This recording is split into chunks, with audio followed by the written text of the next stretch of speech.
How should we teach Thanksgiving? Origin stories matter in Jewish tradition. So many of our holidays center around telling the story of what happened and why we celebrate. Now, Thanksgiving isn't a Jewish holiday, of course, but as American Jews, we celebrate it. So what I want to do today, in the spirit of SAR's grand conversation, is to ask 4 questions. We all know the 4 questions of the Pesach Seder. They are teaching questions, questions that let us start answering deeper questions. What is this holiday? Why do we celebrate it? By what merit, because of what, are we here today? Who is around our table and who is not? I want to ask the 4 questions of the Thanksgiving feast, and I want to suggest some answers, or at least begin the discussion. First, what is the traditional story we tell? Many of us had model Seders as children, and most of us had model Thanksgiving events too. What did we learn in our early years? What is the simple myth of Thanksgiving? We all know the basics. In 1620, the Pilgrims landed at Plymouth Harbor. They were unprepared for the harsh winter, and the friendly Indians, because that's what we used to call them, Indians, supplied the Pilgrims with food and instructions on how to grow corn. Then, following the harvest of the first crop, the Pilgrims and natives together celebrated the first Thanksgiving. Those of us who have spent a little more time studying American history probably have a few more facts at our disposal. For example, the passengers on the Mayflower weren't all seeking religious freedom. Plenty were just looking for land and prosperity. And that half of these original passengers died on the way over or during that first harsh winter. And that the native who taught the Pilgrims, Squanto, only spoke English because he had been kidnapped by an English sea captain and sold into slavery before escaping and returning to America. We also know that the original Thanksgiving lasted for 3 days, and while we don't know the exact menu, we do know, because a pilgrim named Edward Winslow wrote about it, that Governor Bradford sent out 4 men to hunt for fowl, and the natives brought 5 deer. In all likelihood, dishes included swan, duck, shellfish, venison, lobster, pumpkin, corn, and turkey. Women prepared the food using native recipes and spices. There was no pumpkin pie or no sweet cranberry sauce. The settlers had very little sugar and no baker's ovens. So that's the basic story, the Thanksgiving we grew up with. So let me turn to the next question. What is the history of the holiday of Thanksgiving? How did we get from 1621 to today, to turkey, turducken, a 4-day weekend, cranberry sauce, and football? During the American Revolution, the Continental Congress selected 1 or more days of Thanksgiving a year. In 1789, George Washington issued the first Thanksgiving proclamation calling on Americans to express gratitude for a successful conclusion to the Revolution and the ratification of the U.S. Constitution. The Adams administration, that's President John Adams, also designated days of thanks, as did James Madison when he became president. In 1817, New York became the first state to officially adopt an annual Thanksgiving holiday.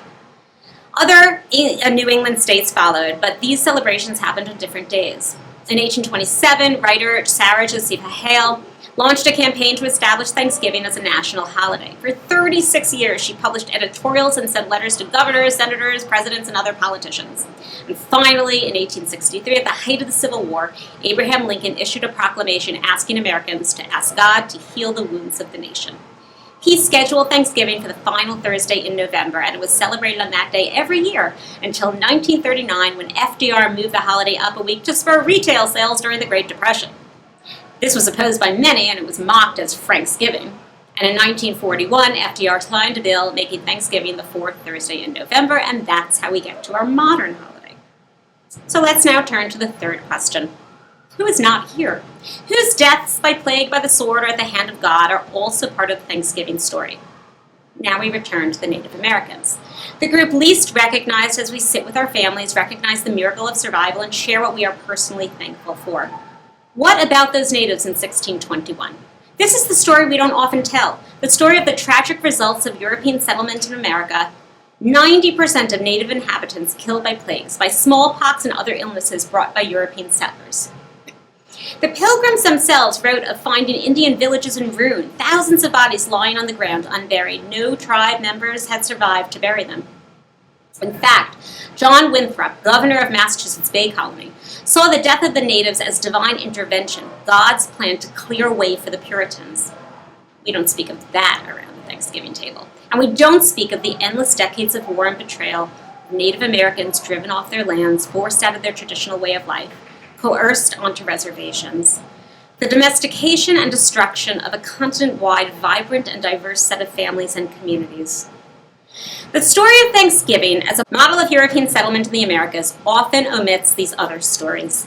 But that is as much a part of the Thanksgiving story as the myth we all learned growing up. And that takes us to the fourth question of the Thanksgiving feast. How do we combine these answers and observe this American festival? When we teach Thanksgiving to our children today, should we tell it like the textbooks embrace our national origin myth? Should schools continue to hold model dinners with pilgrim hats, aprons, and native headdresses?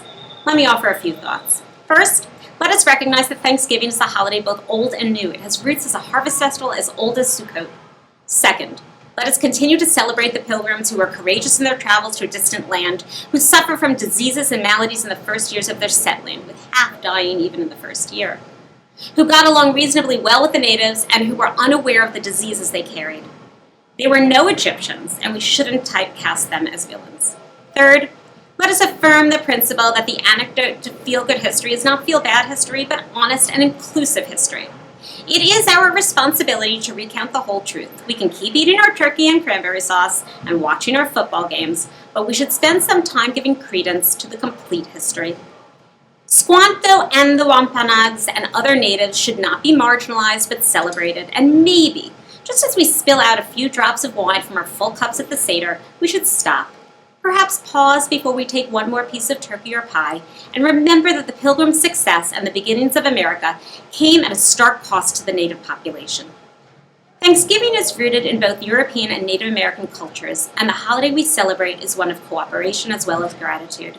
We should recall that Native Americans developed half of the world's food crops and served as models of federated representative democracy.